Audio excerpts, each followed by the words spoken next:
राधे राधे। आज আমি একটা দারুণ রেসিপি করছি আলুর, যেটা খেতে খুবই কুড়মুড়ো হয়। যদি বাড়িতে গেস্ট আসে আপনারা 10টা মিনিট বসিয়ে রেখে এই রেসিপিটা করতে পারেন। একদম 10-15 মিনিটের মধ্যে রেডি হয়ে যাবে রেসিপিটা।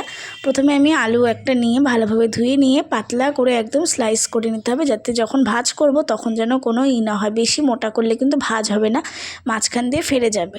তো একদম পাতলা করে স্লাইস করে এপাশ ওপাশ দিয়ে টুথপিকে ভালো করে আমরা ভরে নেব। নেওয়ার পর তারপরে ওর মধ্যে একটা ব্যাটার তৈরি করে নিতে হবে। দেব চালের গুঁড়ো, ময়দা, কর্নফ্লাওয়ার, একটু সেজওয়ান সস, টমেটো সস, হলুদ গুঁড়ো, গোলমরিচ গুঁড়ো দিয়ে ভালোভাবে মেশাতে হবে, যাতে ওর মধ্যে কোনো দানা দানা ভাব না থাকে।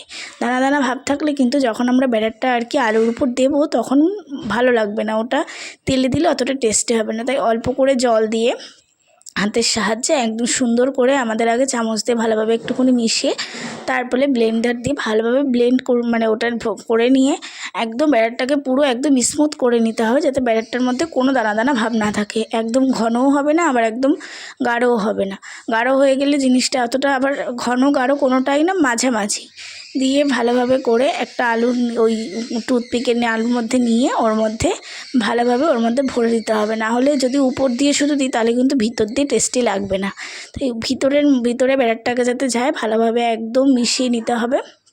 মিশিয়ে নিয়ে এবার আমি 4টে করে নিয়েছি, সেমভাবে করে নিয়েছি। ওর উপর দিয়ে আরেকটুখানি দিয়ে তারপরে একদম তেলটা গরম করে নিয়ে লো ফ্লেমে ভাজতে হবে, যাতে এটা দেখতে হবে একদম যেন পুরো ক্রিপসিও না হয়ে যায়, আবার একদম নরমও না থাকে। ক্রিপসিও হবে তার মধ্যে নরম থাকবে, এমনভাবে ভাজতে হবে। একদম লাল করে ভেজে নিতে হবে। আমারটা একটা বেশি ভাজা হয়ে গেছে, আর একটুখানি কম ভাজলে আরও টেস্টি হবে। ক্রিপসি লাল দুটোই হবে। একদম রেসিপি গরম গরম সার্ভ করে নিন, ব্যাস রেসিপি রেডি।